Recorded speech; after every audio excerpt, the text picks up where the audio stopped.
Hello आप सभी को। मेरा नाम है ईशा अग्रवाल और मैं आपको सुनाने जा रही हूँ नज़ाकत का एपिसोड नंबर 7। अब तक लास्ट एपिसोड यानी कि एपिसोड नंबर 6 में आपने देखा कि ईशान को गुस्से में देखकर मिस्टर मिश्रा वहाँ से चले जाते हैं और ईशान भी अपनी टीम के साथ काम पर लग जाता है। अब उसके आगे यहाँ आकाश लॉ डिपार्टमेंट में किसी काम के लिए जाता है। था कोई इसका पर्सनल या फिर कोई भी ऑफिशियल काम, उस काम के लिए आकाश जाता है।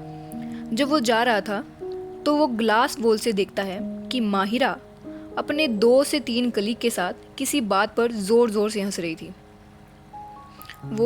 आज माहिरा ने एक जीन्स और शर्ट पहना हुआ था। उस ड्रेस में भी माहिरा बहुत ही प्यारी लग रही थी और माहिरा को इस तरह खिलखिलाकर हंसता हुआ देख आकाश माहिरा को इस तरह खिलखिलाकर हंसता देखकर वो 2 मिनट से ज़्यादा रुक जाता है। ऐसा होता है ना कि हम कहीं से जा रहे हैं और किसी 2 सेकंड तक हमारी नज़र चली जाती है, लेकिन आकाश का 2 सेकंड से ज़्यादा माहिरा पर अपनी नज़र टिक जाती है। माहिरा उसको उस वक्त इस तरह खुलकर खिलखिलाकर हंसते हुए बहुत ही प्यारी लग रही थी और इस तरह रुकने की वजह से आकाश को पता ही नहीं चलता कि वो अपनी असिस्टेंट सीमा के साथ बात करते हुए रुक गया। बात करते करते ही आकाश अचानक ही रुक गया और उसकी असिस्टेंट सीमा जब देखती है कि उसके बॉस अब कुछ नहीं बोल रहे हैं तो वो थोड़ा कंफ्यूज होकर अपने बॉस को एक नज़र उठाकर देखती है और फिर देखती है अपने बॉस की नज़रों को फॉलो करके। सीमा समझ आती है और एक समझदार इंसान की तरह मैच्योरिटी दिखाते हुए वो उस मोमेंट को ब्रेक नहीं करती और कुछ नहीं बोलती।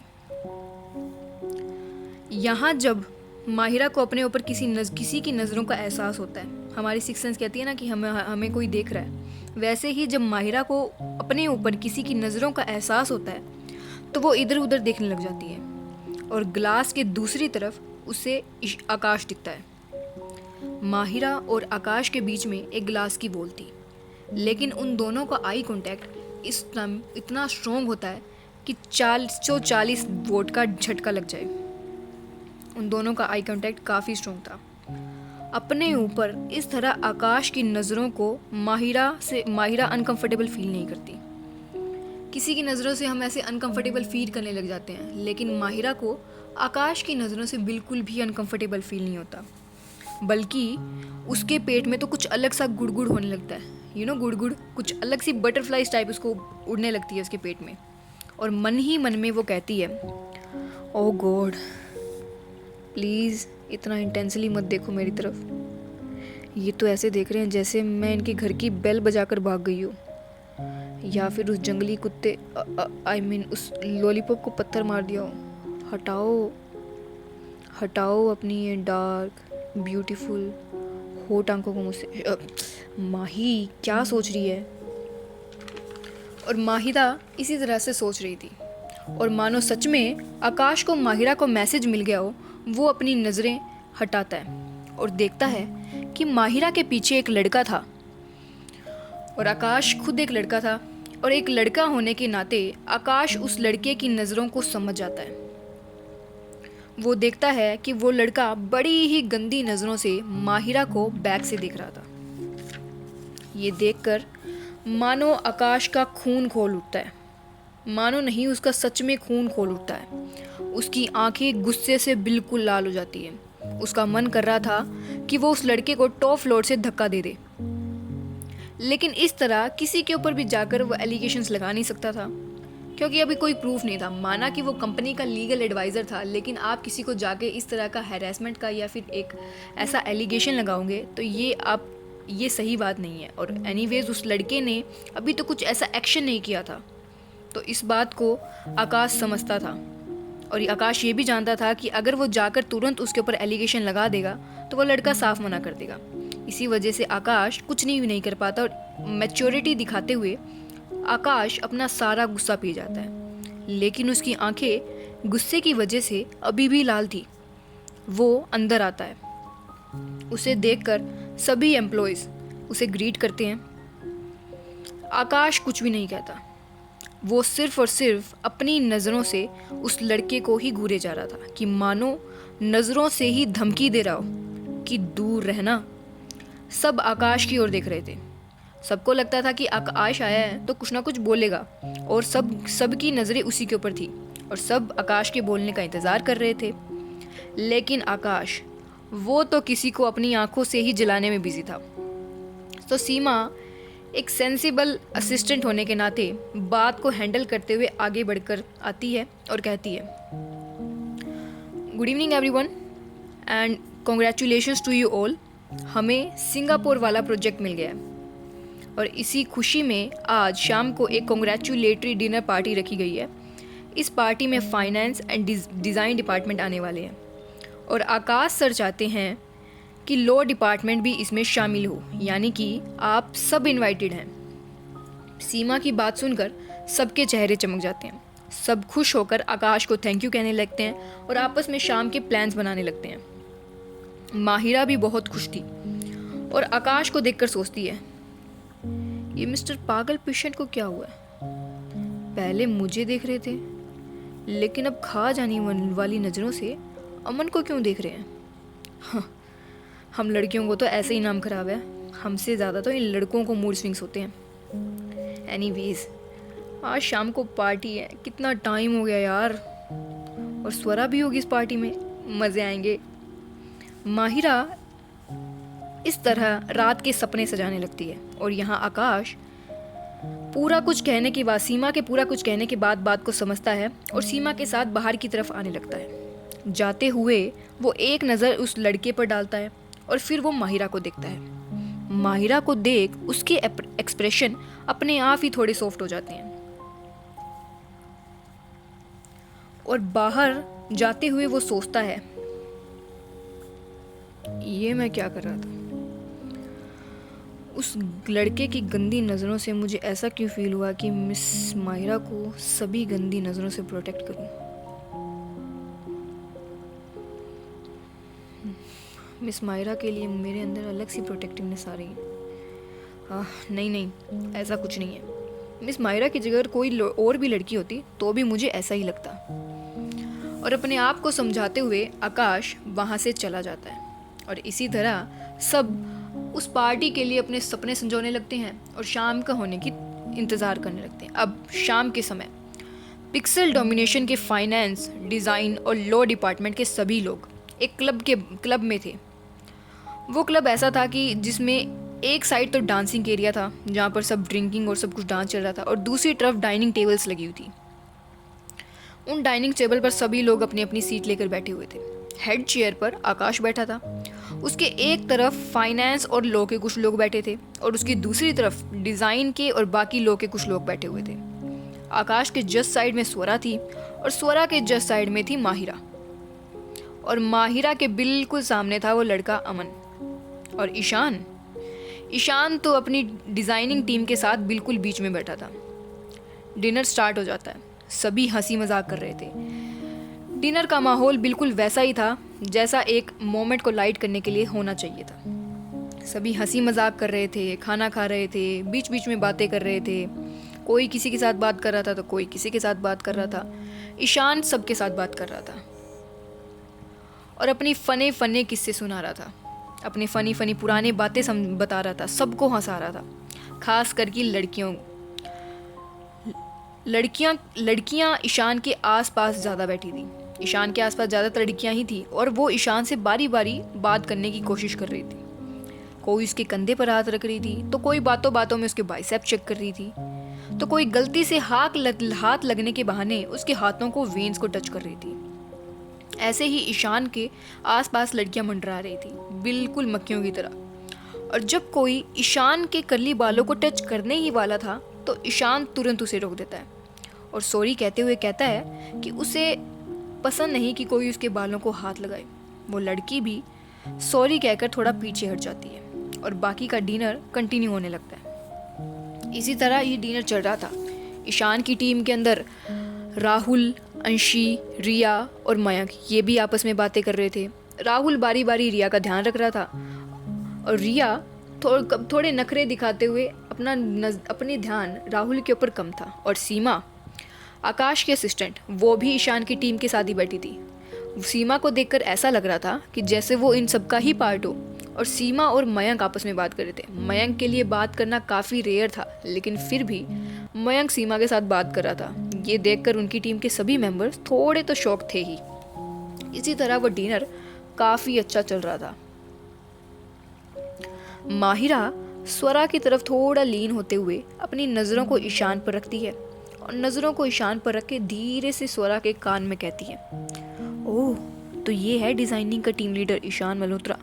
हैंडसम तो है यार, और देख कैसे सारी लड़कियां तितलियां की तरह मंडरा रही हैं, और उस तान्या को देख जैसे फेविकोल से चिपकी गई हो। लेकिन तूने देखा कैसे ईशान का उसके बालों पर हाथ ना लगाने पर उसका मुंह उतर गया था। वैसे मैंने कहीं सुना था, हाँ, कुछ लड़कों को बिल्कुल पसंद नहीं होता कि कोई उनके बालों को हाथ भी लगाए, लेकिन उन्हें जब बहुत अच्छा लगता है जब कोई स्पेशल उनके बालों को छुए, तब उन्हें बहुत अच्छा लगता है। माहिरा की बात सुनकर, माहिरा तो कंटिन्यूसली अपनी बात कर रही थी ईशान के ऊपर नजर रख के, लेकिन माहिरा की बात सुनकर स्वरा जो खाना खा रही थी वो एक नज़र माही की तरफ देखती है और फिर ईशान की ओर, या फिर ईशान की बालों की ओर। 2 मिनट तक स्वरा ईशान को ही देखती है और स्वरा को कुछ अचानक रियलाइज होता है, कुछ ऐसा जो उसे नहीं होना चाहिए था उसके अकॉर्डिंग, और वो जल्दी से अपनी नज़र हटाकर एक्सक्यूज करके वॉशरूम की तरफ चली जाती है। आकाश, जो सब देख रहा था, एक बार स्वरा को पीछे से जाते हुए देखता है और फिर एक स्माइल के साथ या फिर एक स्मर्क के साथ ईशान को देखता है जो लड़कियों के बीच में बैठा था, और अपना सर ना में थोड़ा हिलाता है। और फिर आकाश के फ़ोन पर एक कॉल आता है और उसे अटेंड करने वो बाहर की तरफ चला जाता है। यहाँ वॉशरूम में स्वरा जाकर पहले गेट लॉक करती है और मिरर के सामने अपना सर थोड़ा झुकाकर चुपचाप खड़ी हो जाती है। अपनी आंखें बंद करके सोचती है, ये क्या हो रहा है मुझे, क्यों क्यों मुझे फ़र्क पड़ रहा है इन सब चीज़ों से, और क्यों मेरा उन बालों का सहलाने का दिल नहीं, नहीं, ऐसा कुछ भी नहीं है, ये सब बकवास है, मेरा कोई दिल नहीं कर रहा।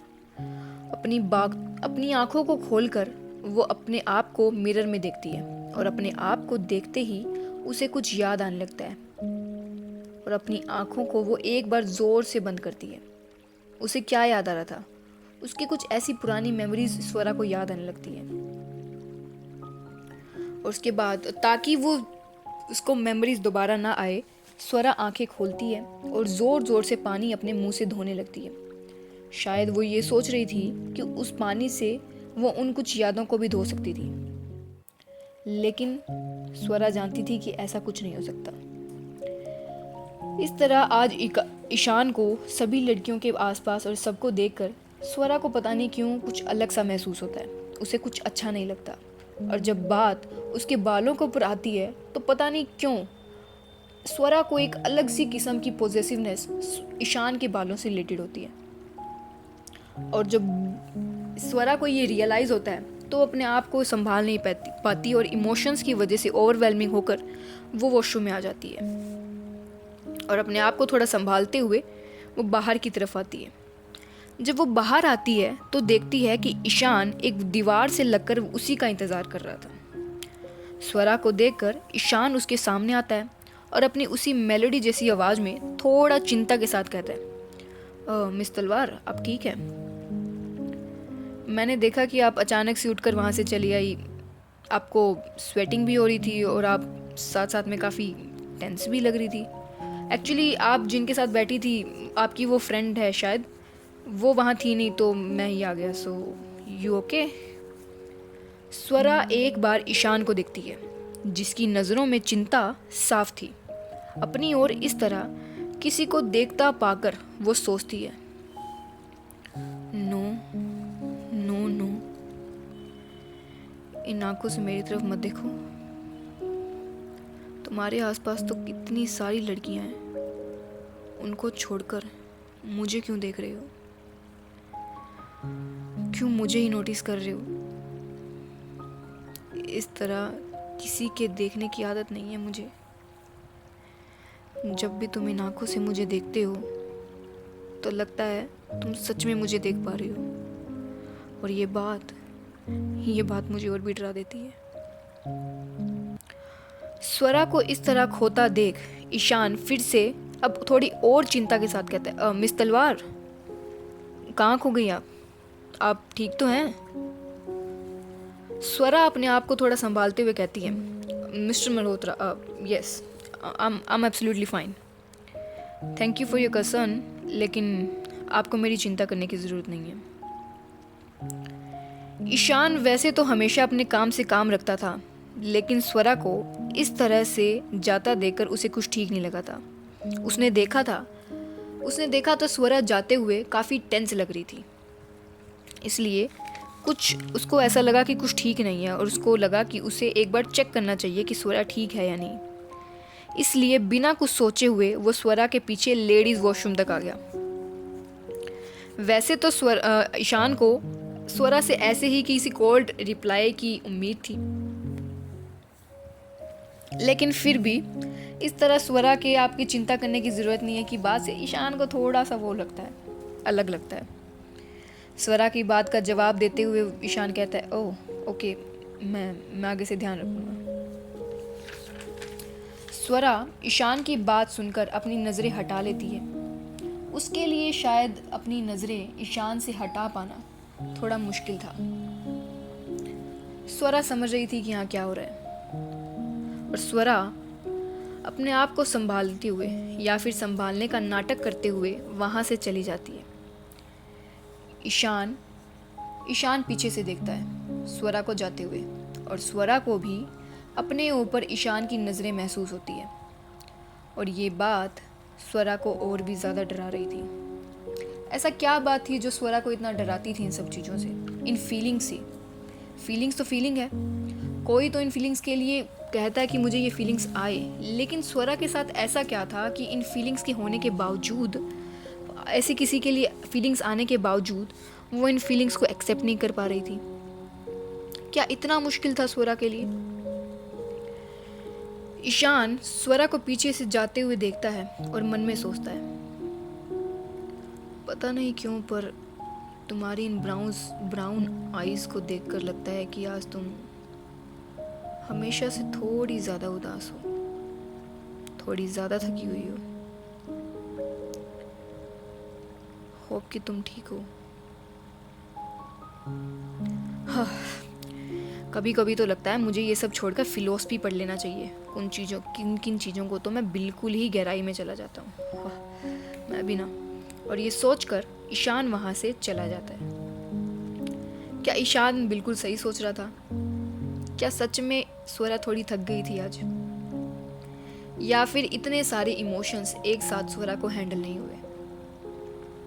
अब यहाँ आकाश जब फ़ोन कॉल पर था तो देखता है उसके दूसरे कॉर्नर पर वही लड़का अमन किसी वेटर के साथ बात कर रहा था। लेकिन आकाश अपने फ़ोन कॉल से आती हुई आवाज़ को ज़्यादा फोकस देते हुए उन चीज़ों को ज़्यादा माइंड नहीं करता है और अपना सारा कंसंट्रेशन उस फ़ोन पर ही लगा देता है। 5 मिनट के बाद अपना कॉल पूरा करके जब वो मुड़ता है तो देखता है कि वही वेटर माहिरा के पास कोई जूस का ग्लास लेकर आया था। माहिरा उस ग्लास को लेने ही वाली थी कि स्वरा अचानक से आकर एक ही सांस में वो जूस पी लेती है। आकाश को कुछ समझ तो आ रहा था, लेकिन वो श्योर नहीं था। वो ये सोचा था कि कोई इस तक तो क्यों ही जाएगा। एक्सेल डोमिनेशन कंपनी इतनी बड़ी कंपनी है, इतनी बड़ी कंपनी के अंदर कोई ऐसा काम तो बिल्कुल नहीं करेगा। आकाश को ऐसा लगता था। यहाँ जूस पीने के बाद माहिरा स्वरा को कहती है, तुझे क्या हुआ? तू तो ऐसे भाग कर आई है जैसे तेरे पीछे भूत पड़े हों, और इतना टाइम कहाँ लगा दिया? स्वरा अपनी सांस को संभालते हुए, क्योंकि ईशान से बात करके उसकी सांसें थोड़ी ऊपर हो गई थी, वो कहती है, कुछ नहीं, बस वो वॉशरूम में थोड़ी भीड़ थी। बट तू यहाँ क्या कर रही है? घर नहीं चलना? याद है ना आज हम साथ जाने वाले हैं। माहिरा स्वरा की बात सुनकर थोड़ा मायूस होती है और थोड़ी अपनी एक्साइटमेंट दिखाते हुए स्वरा से कहती है, रू यार कितनी बोरिंग है तू, देख तो सही यहाँ कितनी मस्त पार्टी हो रही है। देख अपनी कंपनी के ऑलमोस्ट सभी वहाँ डांस कर रहे हैं, देख इंजॉय कर रहे हैं। डिनर तो देख ऑलमोस्ट सबका हो गया, अब असली पार्टी का टाइम है, चलना मज़े करते हैं, इंजॉय करते हैं यार। स्वरा कुछ बोलना ही चाहती थी, लेकिन अचानक से उसका थोड़ा सर घूमता है और वो अपने सर पर हाथ लगाती है। माहिरा ये देखकर चिंता में कहती है, रू तू ठीक है, क्या हुआ? स्वरा ना में सर हिलाकर कहती है, नहीं कुछ नहीं, बस थोड़ा सर घूम रहा था। ये सब छोड़ माही, चल घर चल, माँ और वंश घर पर अकेले हैं ना। माही थोड़ा मायूस होते हुए और थोड़ा मुंह बनाकर कहती है, ठीक है। और वहाँ से दोनों जाने ही वाले होते हैं कि अमन, वो लड़का अमन, अपने हाथ में एक जूस का गिलास लेकर आता है। उसके हाथ में एक गिलास था, उसके हाथ में एक्चुअली 2 गिलास थे। एक गिलास वो माहिरा को ऑफर करता है और एक गिलास वो खुद ही ले लेता है। माहिरा ना में सर हिलाकर कहती है, सॉरी अमन, बट मैं ड्रिंक नहीं करती, वैसे भी हम जा रहे हैं। अमन माहिरा को इंसिस्ट करते हुए कहता है, माहिरा ये तो सिर्फ जूस है, इसमें अल्कोहल नहीं है, प्लीज़ आई इंसिस्ट। और वो स्वरा की तरफ देखकर कहता है, मिस तलवार, क्या आज आप अपनी बहन को मुझे दे देंगे? I mean of course for dance. Swara का सर घूमने से वो अमन की बातों को, उसके वर्ड्स को प्रोसेस नहीं कर पा रही थी और एक ऑकवर्ड स्माइल पास कर देती है। अमन भी इस बात को ज़्यादा ना ड्रैग कर कर माहिरा को देखने लगता है। अमन के इंसिस्ट करने से माहिरा भी वो जूस पी लेती है और माहिरा का तो पहले से ही मन था डांस करने के लिए, इसीलिए वो एक तरफ एक बार स्वरा को देखती है और अपना सर हाँ में हिलाती है और स्वरा भी बात को समझते हुए थोड़ा सर अपना हाँ में हिलाती है। स्वरा की परमिशन मिलने से माहिरा अमन के साथ डांस फ्लोर पर चली जाती है और डांस करने लगती है, लेकिन माहिरा अमन से थोड़ा डिस्टेंस बनाए हुए थी। अब स्वरा का सर जोर जोर से घूम रहा था और एक खाली काउच देखकर वो उस पर बैठ जाती है। आकाश, जो किसी से बात कर रहा था, बार बार उसकी नजरें माहिरा को ढूंढ रही थी और वो देख रहा था कि माहिरा कहाँ है। उसे माहिरा डांस फ्लोर पर उसी लड़के अमन के साथ डांस करते हुए पाती है। उसने देखा था कि कैसे अमन उसे जूस पिला रहा है। इस बार जब वो देखता है तो माहिरा का हाथ उसके सर पर था और उसकी आंखें बंद हो रही थी। जब आकाश डांस फ्लोर पर देखता है तो माहिरा का सर उसके हाथ सर पर था और उसकी आंखें बंद हो रही थी और अमन माहिरा से थोड़ा क्लोज होने की कोशिश कर रहा था। ये देखकर आकाश सब समझ गया। अमन इस हद तक गिर जाएगा ये आकाश ने कभी सोचा ही नहीं था। उसे बहुत तेज गुस्सा आने लगता है। वही प्रोटेक्टिवनेस वाली फीलिंग उसे फिर से आने लगती है। वो अपना एक कदम बढ़ाता ही है कि कोई एम्प्लॉय उसके सामने आ जाता है, उसकी बिल्कुल नज़रों के सामने, और तुरंत ही जब वो उसे एक्सक्यूज़ करता है तो देखता है कि डांस फ्लोर पर कोई नहीं है। डांस फ्लोर पर उसे अमन और माहिरा में से कोई नहीं दिखता और अपने मन में ही एक बार शिट बोलकर वो इधर उधर देखने लगता है। तभी उसे ध्यान आता है कि मिस तलवार ने भी वही जूस पिया था। तो उसे रियलाइज होता है कि यहाँ कुछ तो गड़बड़ हो रही है। आकाश जल्दी से अपनी नज़रें दौड़ाता है सब पर और वो देखता है कि ईशान अपनी टीम के साथ कुछ बातें कर रहा है। आकाश दूर से ईशान को कुछ मैसेज भी करता है, इशारा करता है, कुछ हाथों से इशारा करता है और ईशान का फेस आकाश की तरफ ही था, तो किसी की हाथ की मूवमेंट की वजह से ईशान की नज़रें उधर चली जाती हैं और आकाश जल्दी से ईशान को उसकी तरफ आने का इशारा करता है।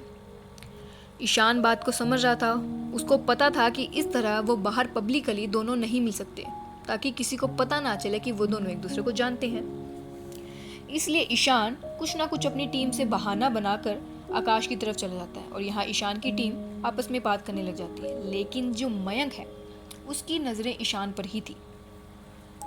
ईशान आकाश को एक कोने में मिलता है और जब वो आकाश से कुछ कहने ही वाला होता है उससे पहले आकाश उसकी बात काट कर कहता है, मिस तलवार, मिस तलवार को ढूंढ, make sure she is safe. दरअसल था तो वो एक क्लब ही जहां बहुत से लोग आए हुए थे। सभी लोग आप वहाँ पर वो लोग डिनर भी करने आए थे, लेकिन वहाँ पर एक क्लब भी तो था ही वो एक। तो वहाँ पर काफ़ी अलग अलग किस्म के लोग थे। इसीलिए इस तरह किसी लड़की का इस तरह से ड्रंक हो जाना या फिर किसी नशे में या किसी भी तरह का इस तरह का होना, ये सेफ नहीं था। ये आकाश जानता था। इसलिए उसने मिस तलवार यानी कि स्वरा के लिए ईशान को बुलाया था। और स्वरा का नाम सुनकर ईशान की आंखें मानो उसकी डबल साइज की हो गई। इससे पहले कि वो कुछ कह पाता, आकाश वहां से चला जाता है। अब ईशान, स्वरा सेफ नहीं है और उसे कुछ हो जाने के ख्याल से ही ईशान की सांसें बढ़ने लगती हैं। उसका दिल जोर जोर से धड़कने लगता है और सब रियलाइज करते हुए ईशान स्वरा को ढूंढते हुए कहता है, मिस तलवार, नो, नहीं, प्लीज़ बी सेफ मिस तलवार। जब तक मैं आपको ढूंढ रहा हूँ, प्लीज़ बी सेफ रहिएगा प्लीज़। इस तरह प्रे करते हुए ईशान पागलों की तरह स्वरा को ढूंढने लगता है। उसे नहीं पता था कि स्वरा कहाँ है, स्वरा के साथ क्या हुआ है, लेकिन स्वरा सेफ नहीं है। सिर्फ इसी एक ख्याल ने ईशान के सारे चैन को उड़ा दिया था। कुछ देर ढूंढने के बाद फाइनली उसे स्वरा मिल जाती है। वो देखता है कि स्वरा एक काउच पर सर टिकाकर बैठी हुई है। उसका ब्लेजर साइड पर एक काउच पर ही था और स्वरा की शर्ट के 2 ऊपर के बटन खुले थे और उसकी शर्ट थोड़ी टेढ़ी हो गई थी, जिससे स्वरा की कॉलर बोन वहां से साफ विजिबल थी, साफ दिखाई दे रही थी। और पास ही में कुछ लड़के खड़े थे जो स्वरा को देखकर आपस में बात कर हंस रहे थे। इस सीन से ईशान के मानो तन बदन में आग लग गई हो। एक पल को तो उसका ख्याल आया कि वो इस पूरे क्लब को आग लगा दे। जो ईशान अभी तक सबके बीच में हंस रहा था, चार्मिंग था, फ्लर्ट कर रहा था, सबको अपनी बातों में ले रहा था, लेकिन अब वही ईशान, उसकी आंखें इतनी लाल हो जाती हैं और उसका ऑरा इतना डार्क हो जाता है कि कोई उसके आसपास भी भटकना पसंद ना करे। ईशान के मन में प्रोटेक्शन की भावना आती है। जैसे किसी अपने को प्रोटेक्ट करने की भावना आती है, एक फीलिंग आती है, वही फीलिंग ईशान को होती है। उसके दिल में आता है कि वो स्वरा को इस पूरी दुनिया से प्रोटेक्ट करे। ईशान जल्दी से जाता है और स्वरा के ऊपर उसी का ब्लेजर रखकर उन लड़कों को मर्डर कर देने वाली नज़रों से देखता है। ईशान की ऐसे नज़रें देख वो लड़के 9-2-11 हो जाते हैं। उन लड़कों को समझ में आ जाता है, ईशान की नज़रों से ही समझ में आ जाता है कि ईशान कोई आम लड़का नहीं है। ईशान जैसे एक शेर की तरह उन्हें घुर्रा रहा हो, एक अपनी दहाड़ मार रहा हो। अब ईशान उन लड़कों के जाने के बाद धीरे से स्वरा के ही साइड में बैठता है। जो ईशान जैसे एक शेर था, अब मानो एक घायल शेर लगता था और बड़े ही धीरे से स्वरा के साइड में बैठता है और इमोशंस भरी आंखों से स्वरा को देखने लगता है। स्वरा की आंखें बंद थी और इस तरह स्वरा को देखने के बाद ईशान अपने आप में ही कहता है, आज अगर तुम्हें कुछ हो जाता या अगर मैं 1 मिनट भी लेट हो जाता और तुम्हें कुछ हो जाता, तो ये सोच सोच कर तो मेरा दिल ही बैठा जा रहा था। इसके बाद तो मेरा दिल ही नहीं कर रहा कि एक पल भी तुम्हें अपनी नज़रों से दूर रखूं। दिल करता है तुम्हें हमेशा हमेशा अपनी नज़रों के सामने महफूज रखूं। तुम्हारी आंखों की वो उदासी को खुशी में बदल दूं। लेकिन मेरे पास तुम्हें देने के लिए खाली टुकड़ों के अलावा और कुछ नहीं है स्वरा। ये कहते हुए ईशान स्वरा के चेहरे को बड़ी गौर से देख रहा था। स्वरा का चेहरा काफी शांत था, लेकिन साथ ही में काफ़ी थका हुआ भी लग रहा था। और जैसे कि उसे ईशान की बातें समझ आ रही हों, वो बड़ी ही धीरे से अपनी आंखें खोलती है और अपने सामने बैठे इंसान को देखती है। स्वरा की आंखें नशे की वजह से लाल हो गई थी। उसकी वो ब्राउन आइज नशे में और भी ज़्यादा प्यारी लग रही थी। अपनी आंखें खोलते हुए वो ईशान को देखकर बड़े ही अपनी नशीली आवाज़ में और धीरे से कहती है, "अ, ईशान।" ईशान स्वरा की आंखों में जैसे खो गया हो और स्वरा की नशीली आवाज़ में पहली बार अपना नाम सुनकर ईशान धीरे से अपनी आंखें बंद करता है। वो अपने अंदर उठ रहे एहसास को थोड़ा और फील करना चाहता था। वो करता ही उससे पहले उसे अपने कंधे पर कुछ वज़न महसूस होता है। अपनी आंखें खोलता है तो देखता है स्वरा ने अपना सर उसके कंधे पर रखा है और कंधे पर सर रखकर वो वहीं सो गई है। ईशान का बस चले तो वो समय वहीं रोक दे। उस समय ईशान के अंदर क्या चल रहा था, ये तो शायद ईशान भी आज सही तरह से ना बता पाए। वो फीलिंग ईशान के लिए फर्स्ट टाइम थी। किसी को इतना करीब, उसके धड़कने मानो चल नहीं, दौड़ नहीं, प्लेन से उड़ रही हूँ। इतनी तेज उसकी धड़कने की आवाज़ थी। ईशान को तो समझ में ही नहीं आ रहा था कि उसे क्या हो गया अचानक से। लेकिन वो जानता था कि अगर वो इसी तरह बैठकर स्वरा को देखता रहा तो शायद जिंदगी भर अपनी नज़रें कभी स्वरा से हटा ही नहीं पाएगा। इस पूरे वाक़ये में ईशान जब से स्वरा के पास में बैठा था उस काउच पर, उसकी आंखें थोड़ी नम थी या थोड़ी कुछ ज़्यादा इमोशन से भरी हुई थी। ऐसा क्या था जो ईशान को इतना इमोशनल बना रहा था? और स्वरा को देखकर उसको ऐसी क्या फीलिंग्स आ रही थी? उसे पता था अगर वो अभी नहीं उठा तो वो नहीं उठ पाएगा वहाँ से। इसलिए पहले ईशान स्वरा के हैंडबैग को अपने गले में डालता है और धीरे से स्वरा के कान में सॉरी बोलकर उसे एक झटके से स्वरा को अपनी बाहों में उठा लेता है। अपनी बाहों में उठाकर वो बाहर की तरफ चला जाता है।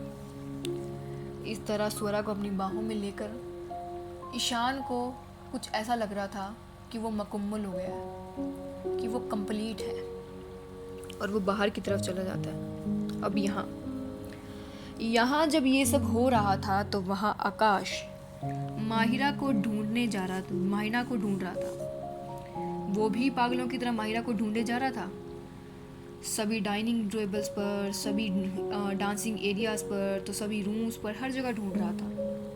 और उसे कुछ देर बाद एक कॉरिडोर में दिखाई देता है कि माहिरा को दीवार से लगाकर अमन उसके साथ ज़बरदस्ती कर रहा था। और माहिरा नशे की हालत में अपना सर इधर उधर करते हुए अमन को धक्का देकर कह रही थी, छोड़ो मुझे। ये देख आकाश अपना आपा खो देता है। जितना संभाल कर आज उसने सुबह से उस खुद को रखा हुआ है, वो अपना सारा कंट्रोल खो देता है और जल्दी से जाकर भागते हुए एक जोरदार फ्लाइंग किक अमन को देता है। अमन को मारता है। अमन दूर जाकर नीचे गिरता है।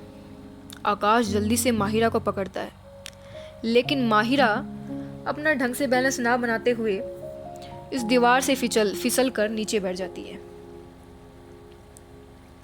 वो पूरी तरह से अपनी आंखें भी नहीं खोल पा रही थी। माही की ऐसी हालत देखकर आकाश को इतना गुस्सा आता है कि गुस्से में इस वक्त वो बिल्कुल यमराज की तरह लग रहा था। वो अमन की तरफ बढ़ता है, अपनी खून करने वाली आंखों से अमन की तरफ बढ़ता है और उसे मारना शुरू करता है। वो उसे इतना मारता है कि मार कर अमन को अधमरा कर देता है। वो उसे मार ही रहा था कि उसी की कंपनी के कुछ एम्प्लॉयज़ उसे वहाँ रोकते हैं। और जब वो रोकते हैं तो इससे पहले कि वो कुछ और कर पाता उसे या फिर उसे पूरा मार डालता, माहिरा के सुबकने की आवाज़ उसे आती है। वो जल्दी से माहिरा के पास जाकर उसे कंधे से पकड़ता है। अमन को वो बाकी के उसकी कंपनी के एम्प्लॉयज वहाँ से पकड़ कर ले जाते हैं। यहाँ माहिरा के पास आकाश उसकी तरफ देखता है,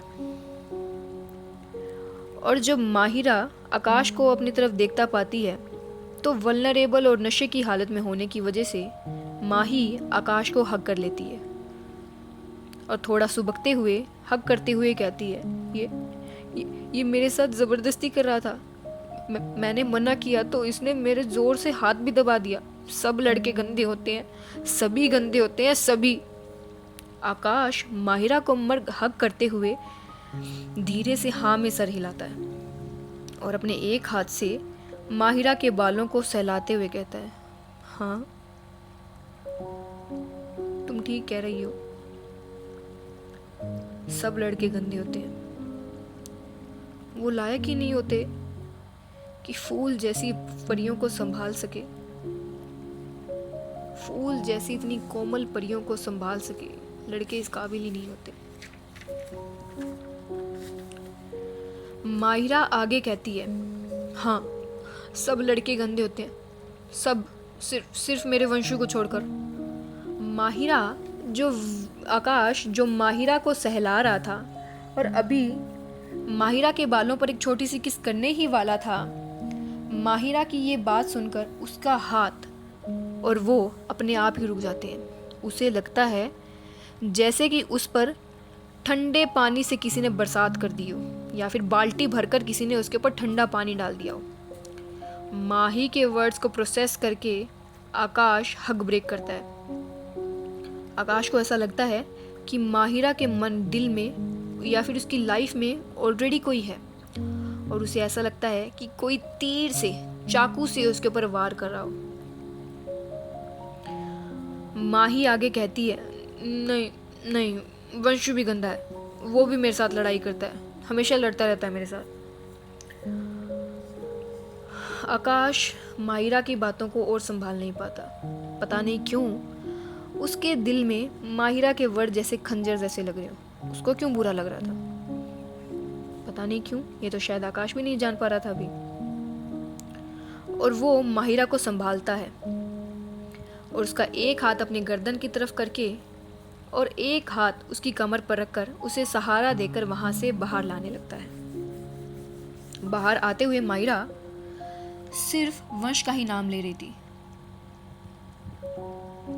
वंश का ही नाम ले रही थी और वंश और उसकी लड़ाइयों के बारे में बता रही थी। जैसे जैसे माही वंश का नाम ले रही थी वैसे वैसे आकाश को लगता है कि कोई उसे तीर से मार रहा हो, और वो भी इंटरवल्स में। आकाश मन में सोचता है, अच्छा तो मिस माहिरा की लाइफ में ऑलरेडी कोई है, लेकिन इससे मुझे क्या, मैं तो बस इनकी मदद कर रहा हूँ। इतना सोचकर वो उसे बाहर ले जाते हैं। बाहर आकर देखता है कि ईशान स्वरा को गोद में लिए पार्किंग की तरफ जा रहा था। आकाश के बोलने से पहले माहिरा ही बच्चों की तरह एक हाथ उठाकर जोर से बोलती है, रू रू, और आकाश से छूटकर स्वरा के पास लड़खड़ाते हुए भागकर जाती है और स्वरा के फेस को होल्ड करती है और कहती, रू ये तुझे क्या हो गया? अभी तो तू मुझे डांट रही थी, अचानक से तुझे इस हालत में कैसे आ गई रू? मेरी बहन। और जोर जोर से, अब और भी ज्यादा जोर से रोकर कहते हैं, मेरी बहन रू, रू उठना। सब उसे ही देख रहे थे, लेकिन माहिरा तो अपने ही जोन में थी। कोई कुछ बोले इससे पहले ही स्वरा अपनी आंखों को थोड़ा हल्का खोलते और ईशान की कंधों से उठाकर कुछ कहती है। अब वो क्या कहती है वो तुम देखें अगले एपिसोड में। तो आपको ये एपिसोड कैसा लगा प्लीज़ बताइएगा, और अगर आपको ये अच्छा लगा तो प्लीज़ सपोर्ट भी कीजिएगा। Thank you.